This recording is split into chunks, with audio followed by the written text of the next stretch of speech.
কিন্তু আপনাদের এখানে কিছু সংখ্যক লোক মুনাফিকি করেছেন।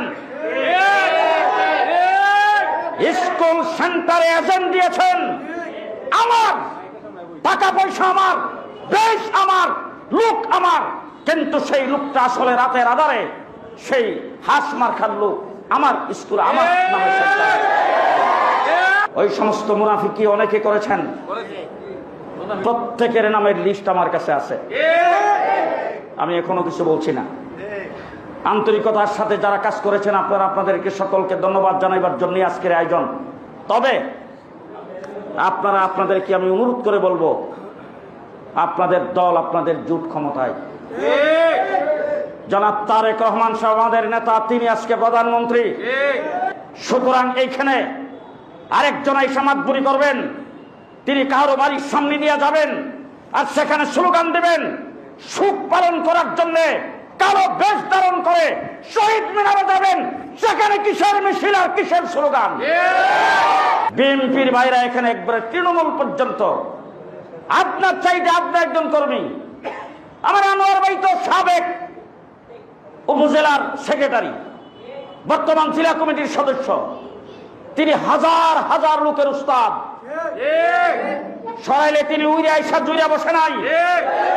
পরিষ্কার ভাষায় বলছি, নির্বাচনে কিভাবে ফাঁস হয়েছেন সেটাও জানি। আমার যে সমস্ত কেন্দ্রে আমি মেজরিটি পার্সেন্ট, অর্থাৎ অন্তত 80-90% ভোট পাবো, সেই কেন্দ্রগুলিতে মহড়া দিয়েছে সেনাবাহিনী। মসজিদে দাঁড়ায় বলছি, আজকে আমার চরচারতলা, আমার সোহাগপুর, আমার সেই বিজয়নগর, সেই বুদন্তি, আমার রয়্যাল পাকশি বলে ডিসি সাহেবের পক্ষ থেকে আমাকে একটি মোটরসাইকেল দিয়েছিলেন।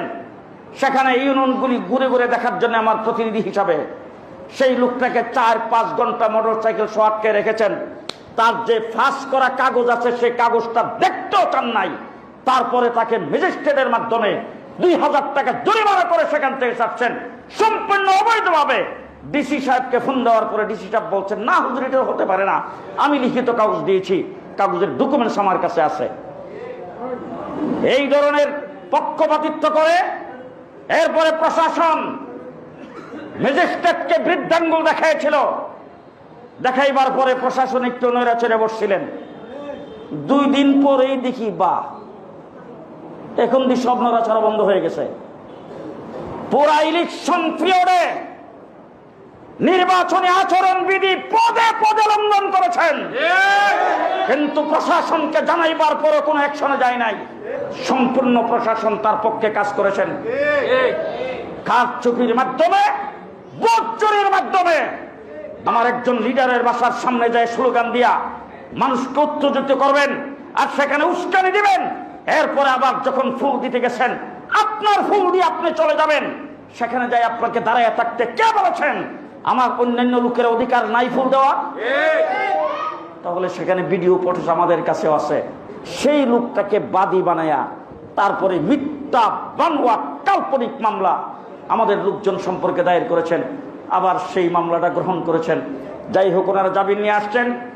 এই মামলা চলতে পারে না, এই মামলা চলতে পারবে না।